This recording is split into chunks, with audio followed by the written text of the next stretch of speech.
Welcome to The Breakthrough with Stephen Houston, the show that takes you behind the scenes with successful entrepreneurs, real estate investors, and other movers and shakers in the business world. In each episode, we'll sit down with our guests to explore their personal and professional journeys, including the challenges they faced, the breakthrough moments that propelled them to success, and the strategies and the tactics they used to get there. Get inspired by new ideas and strategies and get to know our guests on a deeper level. Join us for candid conversations, powerful insights, and plenty of breakthrough moments. Please help us grow by subscribing and sharing the podcast, and welcome to the show. So without further ado, let's get into today's guest. Joining us is Alex Bekeza, who's currently the most reviewed DSCR lender on BiggerPockets. He specializes in loan programs that are custom tailored for real estate investors. Our DSCR Burr loan specialist is in the house, ladies and gentlemen. We're excited to dive into his story and learn from his wisdom. Let's get started with the breakthrough. I appreciate you jumping on. I know that we've known each other for a while here, and definitely want to get some good nuggets from you as far as what's been going on in your life, as far as work, and what have you been doing with your portfolio right now? What have you been seeing out in the market? Because we've kind of gone through a lot of different changes in the last, I would say, year and a half, 2 years, obviously. So I'm going to say that I've noticed a lot of different changes, but I like to get more of the perspective coming from you with all the investors that you've been working with, what you've been doing with your portfolio and what you've been seeing in your business. So why don't you jump in and give us a little bit? Yeah, I guess I'll start with the work side. I mean, there's no way to sugarcoat it. Rates doubling in less than 12 months was sure to rock the industry. I mean, it was basically like the game of musical chairs, and then the music really turned off fairly quickly. It's been a savage time to be a loan officer, a real estate agent, and any of those other kind of tertiary vendors like title companies, appraisers, whose volume went from, oh my God, I have way more jobs and opportunities and leads than I can possibly accommodate, to like, holy cow, where'd everybody go? We've seen some really notable players in the private lending space go under. Big companies like Civic Financial are kind of, on the brink. They stopped funding for a few months. They let go of a legendary CEO, Bill Tesser. And that's just one of many shakeups. You have companies like Finance of America Commercial getting bought by Rock 360 and basically cleaning house. So on the work side, it's been a very difficult time to navigate the rate environment and manage expectations with the borrowers. But now more than ever, people really appreciate a broker who's really in the thick of it, like me, and kind of in talks with people on the back end every day, just to be their guy in terms of like, what am I hearing? This reminds me a lot of when COVID hit and the banks shut down and there was nothing I could do to earn a buck in terms of closing loans for a little while. You remember all the banks were closed. Mm-hmm. But the reason I was busier than anyone when things reopened was because I spent those down months on the phone all day talking to investors, just keeping them informed of what I was hearing on the back end. And honestly, relatively speaking, I feel pretty blessed because naturally working with investors only, they always have to move stuff around. So even when rates are tough, I always have clients that need to get out of ballooning notes, have to pull cash out from one property to put it into another, and things like that. Yeah. So what were the biggest changes that you saw? Let's break down that. Let's start back in, let's say, the glory days of 2021, I would say would be the year, right? Yeah. 2020 March was when COVID happened. So we had a few months of just downtime, and then things started cranking, I would say around May, June, right? That's when things started, getting going and opportunities happened. Yeah, if my memory is right, I want to say like that's actually when it was kind of shutting down, and then it was like late summer, like August, when things started kind of popping back open. But needless to say, there was an enormous amount of just normal pent-up demand. But that pent-up demand met with like how good pricing was when things opened up. I mean, when rates were in we were closing DSCR loans in the 3s and 4s. That allowed a lot of markets to be good candidates for DSCR loans that typically weren't with normal market rates, right? All of a sudden you can cash flow a deal in Long Beach, California at max leverage, or some of these other markets that are maybe more difficult to cash flow. And, and now we're facing those challenges a little bit more with rates, in the 7s for the most part today. Not every market is going to be ideal for a high leverage DSCR loan just because it's going to be hard to get it to cash flow. Yeah. What are the investors that you're working with right now? What are their strategies? Like, what are they doing to adjust with the way the market is right now? Are they just finding deeper discounts on properties? What are they factoring in now on their deals? Yeah, I cast such a wide net on bigger pockets. I mean, very few people's pipeline looks as diverse as mine in the sense that I'll be working on a bird deal in Memphis, Tennessee, and I'll be working on a fix and flip in Oakland at the same time. And so naturally I see a lot of different things. But the one thing that I think is consistent among all the active investors I work with is being more conservative, right? You gotta haircut your expectations for ARV in this market. It can only help you. You know, you Right. gotta haircut your expectations in terms of reno budget. You have to haircut your expectations in terms of what you're gonna lease the place for. And as long as you do that among all the important variables on your deal, you know, you'll likely be okay on the back end. Right. Yeah. Yeah, I also see quite a few people, you know, kind of getting greedy when others are fearful right now. I think that, you know, the writing is on the wall that things are going to stabilize at some point. You know, even though rates doubled in less than a year and the Fed did everything they could to crush demand, there's still no inventory, you know. Yeah. But the big bulk of investors that are, taking on these higher rates, they have a strategy on how they're going to take care of that down the road anyways, for the most part. Right, right. I think they're just mainly worried about making sure that they can debt service the property now with the understanding that, you know, there's likely a much more opportune time to refinance it to a lower rate at some point in the next few years. Might be sooner Yeah. than we think. There was from my experience, we went through a couple deals together that, didn't end the way that I wanted to. And it was just more of just getting caught in the market. But it was, you're right, 2021, late summer 2020, everything was cash flowing, like double the type of cash flow because the rates were so low. And if you took too long on a project, you were getting saved by the appreciation factor of it. So everything was kind of working in your favor. The rents were high. Everything was great. And then when it came to a screeching halt in 2022, like late summer or beginning of summer, that's when things started kind of really shifting. And I look back, I'm just glad there was only a couple projects that, we had to make some big, adjustments to and really had to think through what we're going to do with them. I'm just kind of glad it wasn't more at that time. Yeah, I mean, put it this way, you are definitely not alone. I was in that boat. You know, I was someone who was making an incredible pace of commissions, relatively speaking, for myself, you know, all of 2021. And then as a lot of people slowed down in 2022, I actually had a bigger 2022 than 2021. So I just felt like this was never going to end, right? And the moment I scrounged up enough for a down payment, I was going into another bird deal. And so when things really started to taper off for me was like November, December, didn't really pick back up again until like late January, early February. But I was in the middle of two pretty heavy bird deals, you know, and allowed my personal expenses to climb alongside those commissions. So I really rapidly had to like trim fat in my life. And ultimately, the pain that the market has served up in the last couple months has honestly just made me leaner and meaner.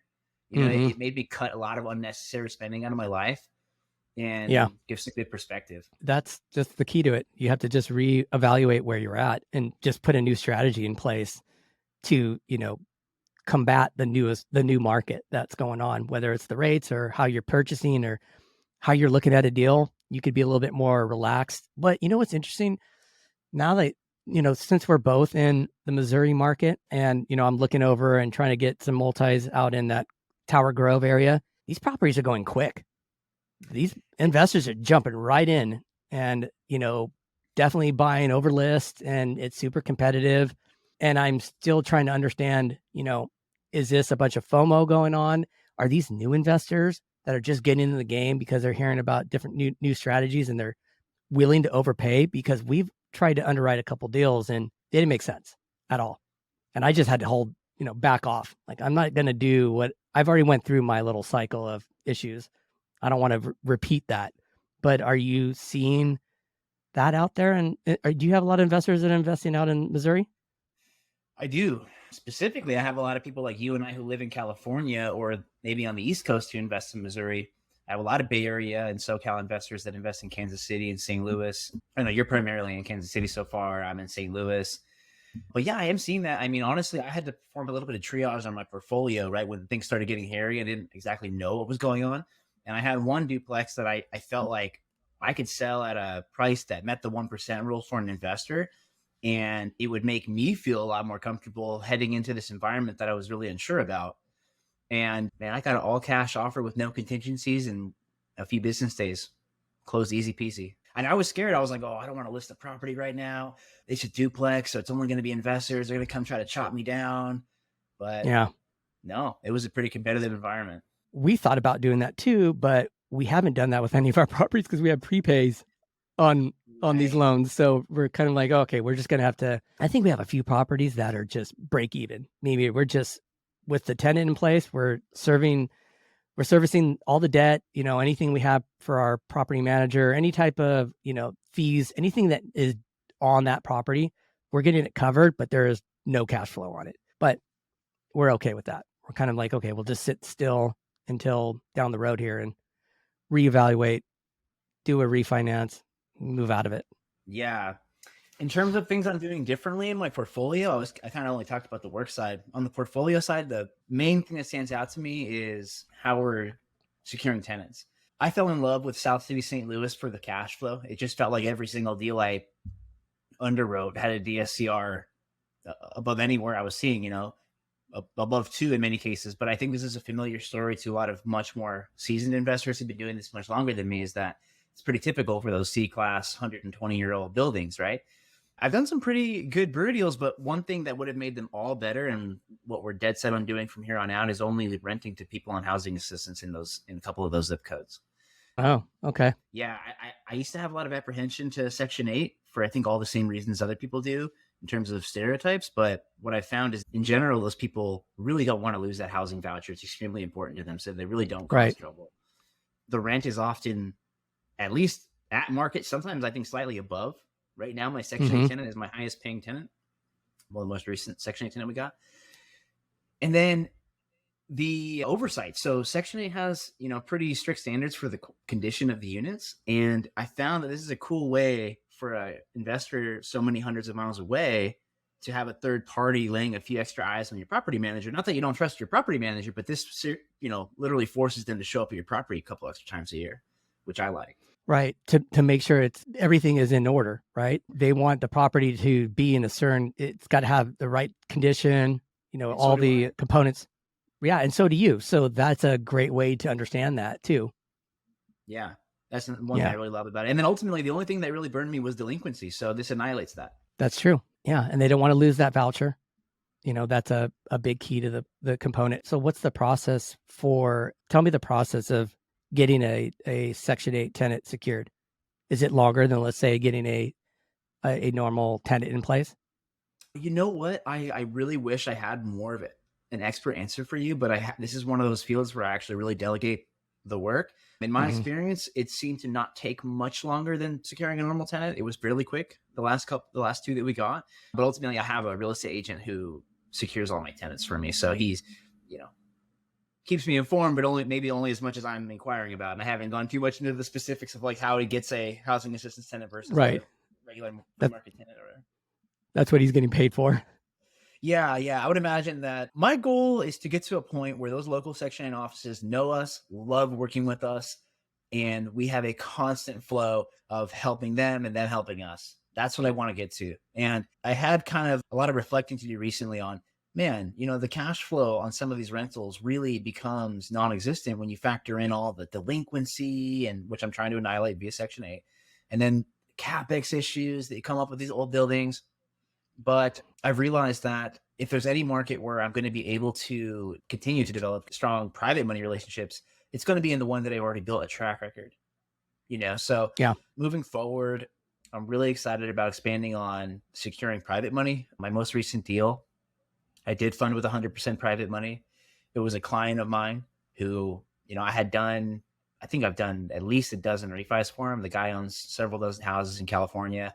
He's kind of like you, we've talked on the phone fairly frequently for the last 4 or 5 years. So he's gotten to know me a bit, and he's seen me go from that first duplex all the way till now. And he told me one day, Alex, I have $150,000 in my self-directed retirement account. Can you lend it out for me? I can't find any rentals to pencil right now.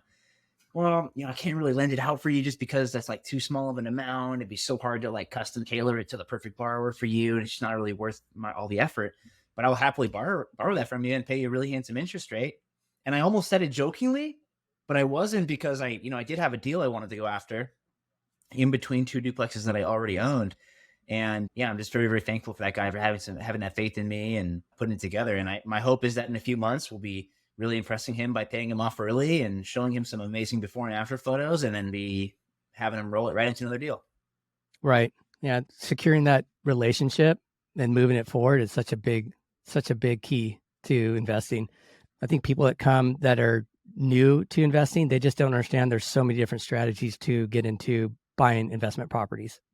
And they just don't know until they start getting into it. Like that, what happened to you, the opportunity came up, you kind of went back to it, and then there you go. Now you're in a deal with money that you didn't even have, and now you're getting ready to exit it and possibly will be borrowing this money again, which is phenomenal.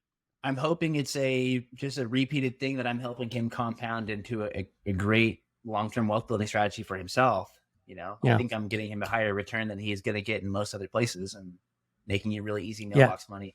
And also, I think there's something kind of cool he hasn't said this, but I think from his perspective, like, he feels like he's putting the younger guy on. He can relate to when he was in my shoes. And I think it probably makes him feel good, not just a handsome check every month. Right. How did you structure it? Yeah. Oh, you guys are I'm going to get beat up, because there's going to be people like Soli, who's the master of private money negotiations, who does, way better than I did on this one. But I was so excited about the opportunity and so wanting to make it a no-brainer for him that we actually did 12%, 12-month IO. This was an interesting one because I also felt like I needed to do that because it was such a relatively small loan amount.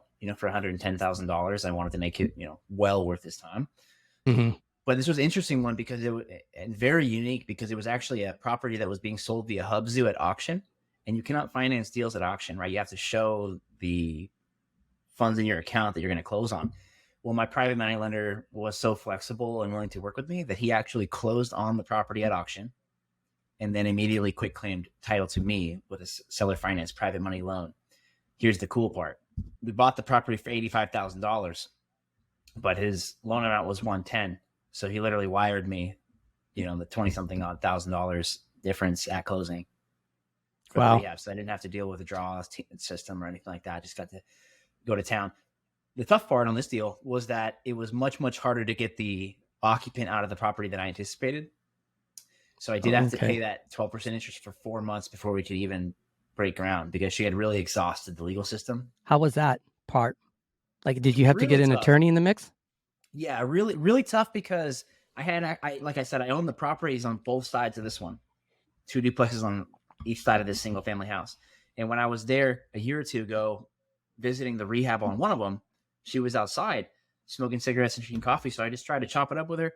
She really wasn't very friendly, kind of gave me the shakedown, like, who are you? Oh, I'm your new neighbor. I just bought the house next door. What are you going to do with it? Oh, we're going to fix it up real nice and rent it out to some folks. Who are you going to rent it to? We're going to screen the tenants. I promise. No troublemakers going in here next door. We don't want that. I know you don't want that. And the biggest mistake I made was not giving her my contact information. We would have avoided the auction. She would have gotten a way better deal. I would have gotten a way better deal. And it would have been way less stress and acrimony for her. But that goes back to what you're saying.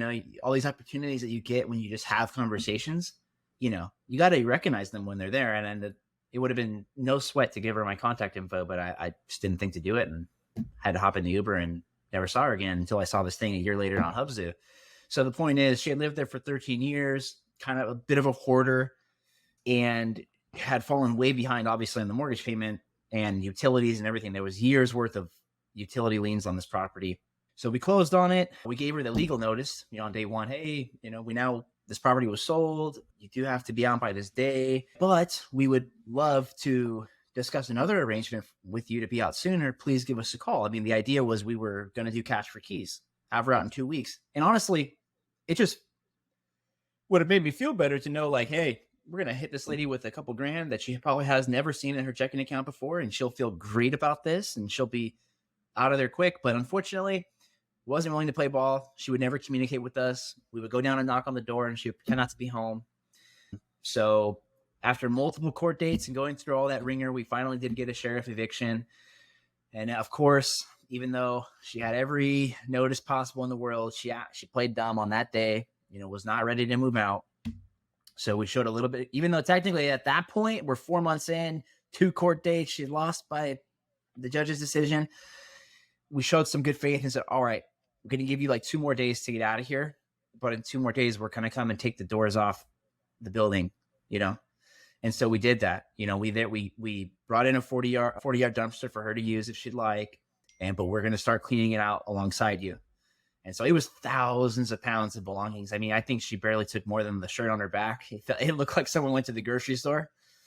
But yeah, so anyway, we just finished the clean out demo, which is a lot more than I expected. And now we're starting paint and getting moving on it finally. Yeah, those evictions they're just tough in general. Yeah. You want to show some empathy on their situation, but some they'll game the system in any which way they possibly can too. Yeah, at the end of the day, just, you could show a lot of mercy, but like this woman hadn't paid her $400 mortgage payment in God knows how long. And meanwhile, I'm paying $1,100 a month to a lender for this property, Yeah. So what's the deal on the Fannie Freddie 12-month seasoning scenario? Just the good news I needed. For me personally, I kind of stay out of the A-paper game for the most part. Our company is fully NMLS licensed, and we have guys in the office that do Fannie and Freddie in a few different states. But I've always just stuck to my main focus, which is non-QM, and under that, I kind of have hard money and DSCR. So for the DSCR side of things, I've always been known as I always use the Burr guy, the Burr lender, BurrStrategyFunding.com. Part of the Burr strategy is people are looking to scale their portfolio, do multiple deals a year. And a big part of that is finding a lender that will cash your deal out with a short seasoning requirement. So we still offer 90 days of title seasoning. We will use the new appraised value for cash out as soon as you own the property for only 3 months. As of April 1st, Fannie and Freddie are going to require 12 months, although there are some carve outs if you bought all cash and yada, yada. But vast majority of situations will not qualify for that. They're going to need to look to either a DSCR loan or some sort of local bank that will offer a shorter seasoning period that holds a loan on their books. Okay. They're always changing things. Yeah. But this one, though, I love it because I'm going to end up getting a ton of super qualified borrowers who normally would have gone A-paper, but are going to have to go this direction just for seasoning's sake. And the beautiful part is people really don't consider how close Fannie Freddie investment pricing and DSCR pricing is right now. Yeah. Let's talk about the DSCR loans. Are you doing a lot of those at this point? It makes up about 90% of what I do. The other 10% is purchase and rehab. Mm-hmm. I do a fair amount of those like fix and flip loans, 85 or 90% of your purchase, 100% of your rehab. But really being so known for that 90-day title seasoning, I just get a ton of clients who use private money on a purchase, do a quick cosmetic flip, get it rented out, and they're ready to use that new appraised value sooner than 6 months, sooner than a year for sure. Yeah, and the DSCRs are so easy to get done. I mean, for the most part, the numbers make sense. It's good. Yeah, and that's why I love them as a loan officer because it allows investors to scale a portfolio. It allows me to scale a pipeline because it's I'm going to end up naturally dealing with clients who are doing more than one deal a year, who are looking to surpass the limitations put on them by Fannie and Freddie. Fannie and Freddie are going to cap you at 10 finance properties. DSCR loans have no cap. Not only do they have no cap, most of them are not looking at your other properties, not doing any kind of global cash flow assessment. They're not even requiring your reserves to match your portfolio. They're really looking at reserves on a property by property basis, right? So yeah, so break it down. Like what are they looking for when they see a deal? I am a broker, so when I answer these questions, I'm kind of answering them on behalf of a handful of lenders who all have a slightly different answer.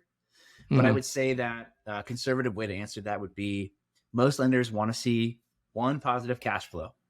So we have programs that'll allow down to a 1.0, some that want to see a 1.15, 1.2, some that allow even negative debt coverage to a certain threshold. And just figured, like you'd assume, the better the DSCR, likely the better terms I can get you. Most lenders right now have those priced somewhere in the sevens. Well, I shouldn't even say most lenders. If you call around, you'll find plenty of quotes in the high 8s and 9s still. But the best DSCR programs today are fairly in line with Fannie and Freddie's investment pricing, maybe a few basis points higher, which you'd expect. In terms of reserves, most common requirements I'm seeing right now are either 6 or 9 months of PITI plus 1% of any outstanding mortgage balances which report to your credit. However, one cool thing right now is that we do have products that allow you to use cash out proceeds from the deal as reserves. That helps a lot of people out. Yeah, that's awesome. So many different strategies. It's great. Where did I meet you in the beginning? I want to say via Brian Glasser, real estate. Yeah, and then we went out. Yeah, we met on Bigger. Then Pockets. We went out to Bigger Pockets. Yeah, well, when I say Brian Glasser, Brian's a Bigger Pockets connection for me. So either directly or indirectly, you and I definitely connected through Bigger Pockets. We did a bunch of purchases and a bunch of refis for your brewery deals in Kansas City. Plenty of wins and trials and tribulations along the way over the years. Oh man. Oh yeah, definitely. Yeah, and then we went out to the conference. We went to BP Con. How cool was that, man? Yeah. You know, BP Con is so cool, and I made it. I was in New Orleans. I was in San Diego. Obviously, it's practically my backyard, and I'll definitely be in Orlando this year. Definitely. But I love it so much because I'm one of those guys that's living and breathing Bigger Pockets, connecting with the vast majority of my clients through that channel. And I have a bunch of people like you who, you know, I've done, you know, half a dozen or more deals for. I feel like I talk to them on a weekly basis at least. I feel like I know them very well, but very rarely would I ever get a chance to meet them in person. And BP Con's that one time where you do it all at once and you have to actually meet all these people face to face that you feel like you know so well, but you've been doing deals together from hundreds of miles away. Yeah, that was cool. I mean, when you invited me to go and do that private boat party, and I had no plans of going out to BP Con, and then I was like, you know what, I'm going to go out. And I just changed my mind, stayed at some really bad hotel and went out to BP Con, and it was great. You know, like you said, you get to meet everybody in person. And then, you know, what's really cool too, you know, yes, you can go to all these, you know, breakout sessions and just the whole thing at the conference, but you when you go and walk to a restaurant and you just meet people next to you, or just, you know, you just start to, you hear all these cool stories and all these different strategies, and it's such a great networking event. It's worth every penny. There was a lot of great speakers, but you're right. I think most of the value happened in the hallway, at the Starbucks downstairs, or at the after parties or whatever. You know, those connections are hard to match. I honestly don't think anyone will ever forget that boat party. The boat party was great. I had a couple of clients who were very, very active on social media and Bigger Pockets, Rich Summers and Soli Cayetano. You guys all know her as Lattes and Leases. They had both inquired to me, you know, hey, Alex, like, how do we, I'm brainstorming ideas to make a big splash for our brand around BP Con. And it was one of those moments where I realized, wow, I can't believe these two people don't know each other. They're so well suited to know each other. And, you know, connected those dots. Soli asked if I knew anyone that could get us a boat. I said, I know the perfect person, Rich Summers. And next thing you know, we were having a great time with a private saxophonist and hanging out with Tony Robinson and all the BP cast, Sarah Weaver. It was great. Yeah, that was a great boat party for sure. And it was interesting too. I had met this lady at the hotel, and it was her first Bigger Pockets conference, and she hasn't bought any properties yet, and she's just fired up, and she's talking to everybody, and she just, you know, asked me, like, you know, what would you do? You know, this is my first conference. I want to buy a property. I'm like, you know, you're in the right place. Take all this information in, go back home, you know, and make sure you build yourself a little network, and, you know, start going to go to a mastermind, get in some meetups, and, you know, you'll find your path, but pick one path. Pick one path, because you can get really overwhelmed when you go to Bigger Pockets conferences. Everybody is doing different strategies, and you got to find what speaks to you and then just deep dive it. You got to hyper specialize in real estate. Yeah. In my opinion, if you're going to be successful, for me, that came in two forms. On the investing side, if you look at my portfolio, it's all nearly identical properties within a half a mile of one another, right? So I'm kind of repeating a very similar process over and over, and you get better and better and better at that process each rep you take. And on the lending side, I did that by specializing in specific loan types and having, the courage to say no to a lot of deals, because I just don't want to get outside of my absolute wheelhouse that I know I can just annihilate. And then just partner with people within my own company who specialize in other things. So people will come to me with a scenario that's not like my cup of tea, but guess what? I have literally somebody I would trust with my own situation if I was in your shoes, Yeah. Yeah, that's cool great. thing about our team, is like we have a couple of guys like me who really just live and breathe that investor side of thing. They're active investors themselves, like me too. We love DSCR, hard money, small balance, commercial, stuff like that. And then we have some other people who are really great at that A paper side of things, right? We have people in the office working on VA loans, FHA loans, and the desk next to them is doing a Freddie Mac apartment loan on a 90 unit in Louisiana. Yeah, it's Nathan. Shout out Nathan Milazzo. Yeah. He's crazy. I love that guy. So back to BPCon. I mean, I was so excited when I thought about the Fiesta tickets I had on the boat for the boat, I thought, man, who are a couple of my clients who weren't planning to go to BPCon, but would get so much out of this if I drag them there. And you were one of them. So what do you think was your biggest takeaway from BPCon? The boat party.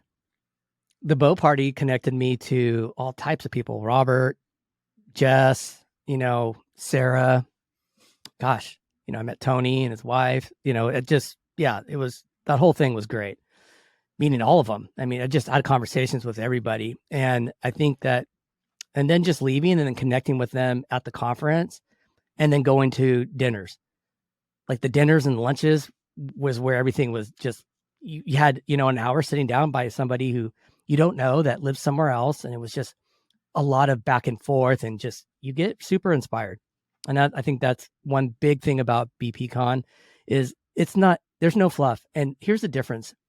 Back in the day, you would go to some type of, guru type real estate seminar, and you'd go hear one person speak, and he would speak and hype up this crowd. And then when you're done, you would walk out into the hall and you would buy a CD. That was the deal. Okay. And then either you're going to go make it or you're not going to make it. There was no connections online. You're on your own. And now we can connect through social media. We can go to a podcast at, Bigger Pockets, and then we can end up at BPCon and get even more value right there. So it's like a triple whammy of information. And then at that point, it's up to you to kind of figure out your direction. So. Yeah.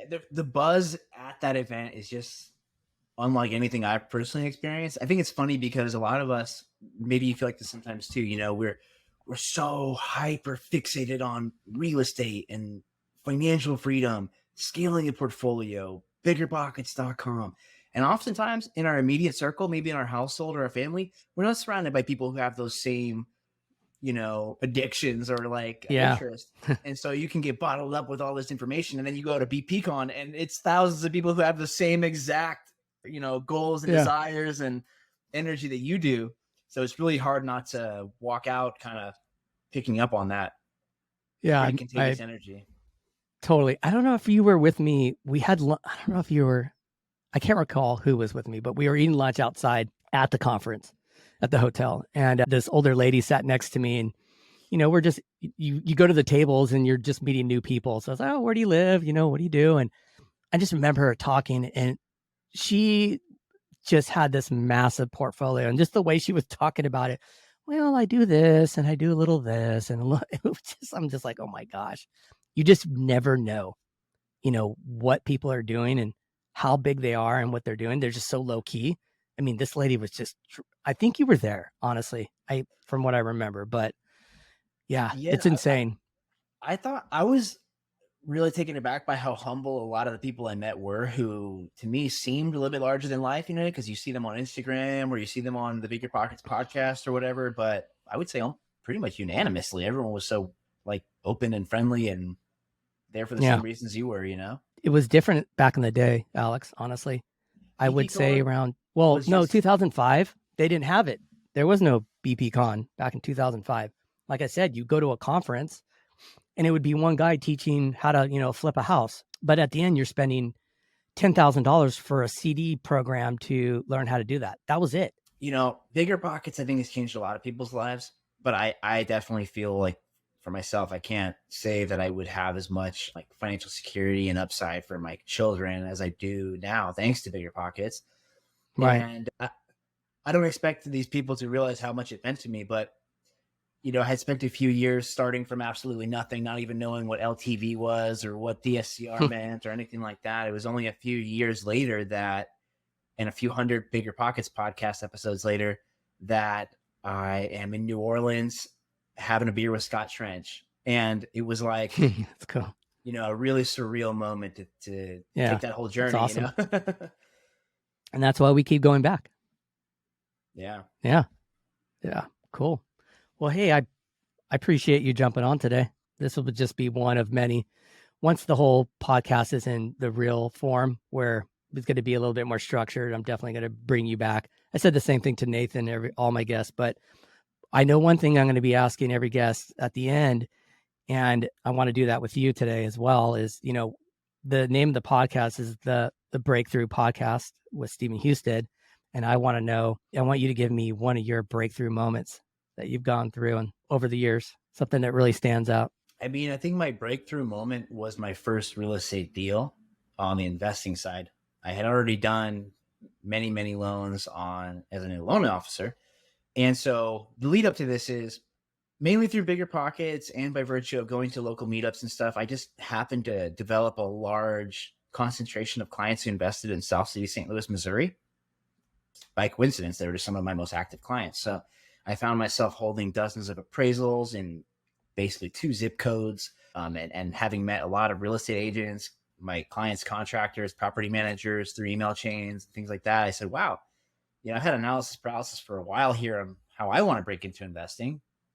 I have a little around $100,000, and I had a deal fall into my lap, and it was time to, put up or shut up kind of thing. Right. So COVID hit, and one of my clients, who's an awesome guy, and I'm still really good friends with him, got royally screwed by COVID. He worked for a television agency, and you might recall all the shows in Hollywood got canceled right when COVID popped off. They weren't doing anything. So his income vanished. He was in the middle of several flips and burrs in St. Louis. One of them I was the loan officer on, and the note had ballooned on that hard money loan. He got an extension, but it was that dark hour where nobody was lending. So he had no way to refi out.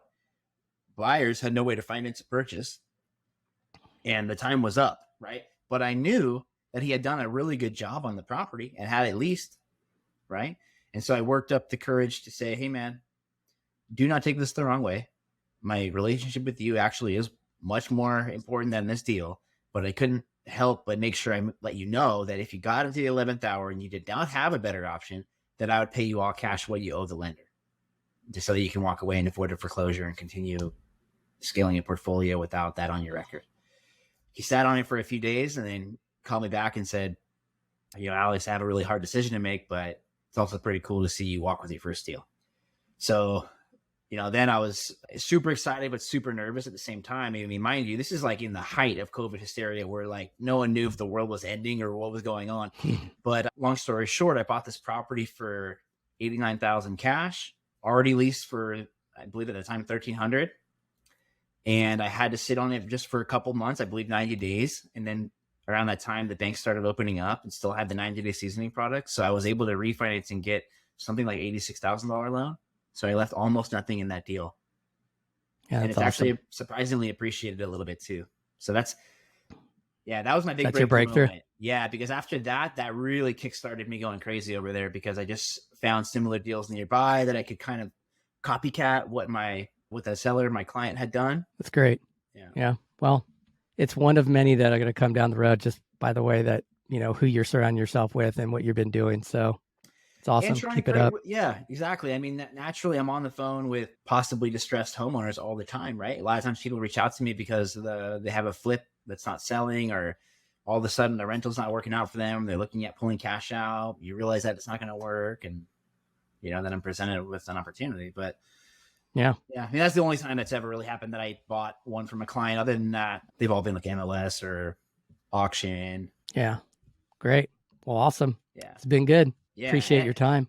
Oh, likewise, man. I really appreciate it. Hopefully we can do this again. Yeah. Thank you for tuning into our show, where we hope you found inspiration and gained valuable insights. If you enjoyed this conversation and want to stay updated on our latest episodes, be sure to subscribe to our podcast and share it with others who might benefit from it. We appreciate your support and look forward to bringing you more candid conversations and breakthrough moments in the future. Until next time, take care and keep exploring new ideas and strategies.